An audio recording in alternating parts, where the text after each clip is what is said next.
Right now, one of the most critical maritime choke points on Earth is essentially closed to free trade, yet global markets are hitting record highs. The numbers on our screens suggest an economy immune to physical friction. Psychologist Daniel Kahneman called this fast thinking.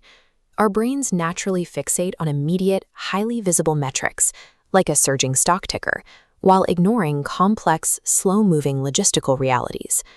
Because cargo ships move at the speed of a bicycle, we are only now feeling the physical impact of the Strait of Hormuz crisis.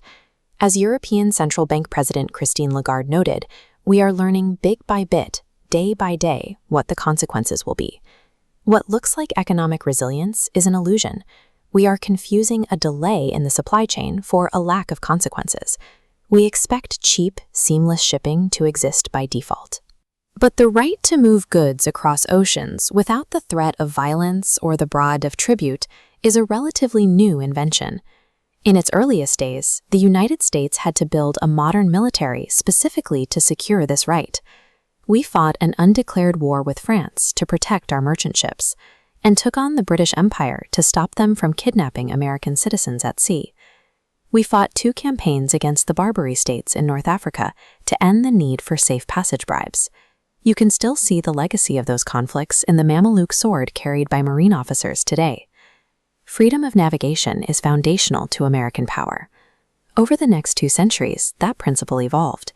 It went from a rule enforced entirely by maritime firepower into a globally accepted system of laws, turning the world's oceans into a free, shared blue highway. Today, 85% of all global goods by volume move by sea. The prosperity we take for granted relies entirely on this single unwritten law, and right now, that law is being quietly dismantled. The Strait of Hormuz isn't completely blocked. Instead, Iran has installed an illegal international toll booth where there used to be free sailing. This chart illustrates why the markets remain so calm. Gulf nations are paying a toll that only adds about 5 to 40 cents to a barrel of oil.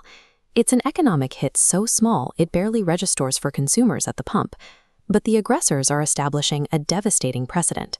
Iran is collecting these tolls in crypto and Chinese yuan, actively bypassing and undermining United States dollar supremacy.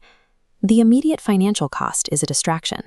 The actual danger is the successful introduction of extortion into a system that requires total frictionless movement to function. That friction spreads rapidly. Between the strait's closure and damage to regional production facilities, 30% of the global helium supply coming out of Qatar has been disrupted, and spot prices have doubled. Helium is a critical component in semiconductor manufacturing to power the AI boom. It's also required to cool MRI machines. Healthcare systems are already preparing to ration care and pass these rising costs on to patients. The disruption extends to global agriculture. With an estimated 30% of the world's fertilizer passing through the strait, the delayed shipments have caused prices for core nitrogen fertilizers, like urea and ammonia, to spike by up to 65%. When fertilizer gets expensive, crop yields collapse.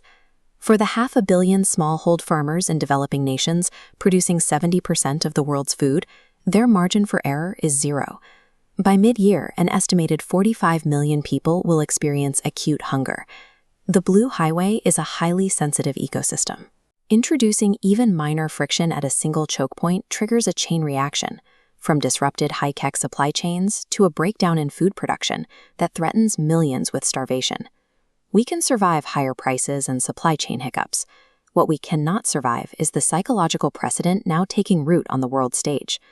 If the international community accepts that nations must pay tribute to navigate a single strait, there is nothing stopping a superpower from applying that exact logic to much larger territories. China already claims the entire South China Sea as its own territorial waters. Controlling these vital Asian waterways grants unilateral control over the entire global economy, effectively turning a regional navy into a global gatekeeper. We are watching the end of the global commons. International waters are being carved up into a patchwork of privatized, hostile zones. Historical spikes in food insecurity and economic friction rarely resolve peacefully. When bread prices in 1788 spiked to 88% of a worker's daily wage, it lit the fuse for the French Revolution. For decades, a rules-based world order provided the structural stability needed for global trade. we are moving toward an era where that stability is replaced by transactional extortion, effectively turning international waters into regional protection rackets. American leadership is actively enabling this shift.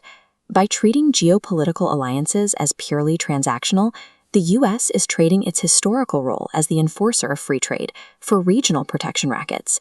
Surrendering the foundational rule of law that built the modern economy guarantees a vicious cycle of global conflict, a cost that far outweighs a few extra cents for shipping.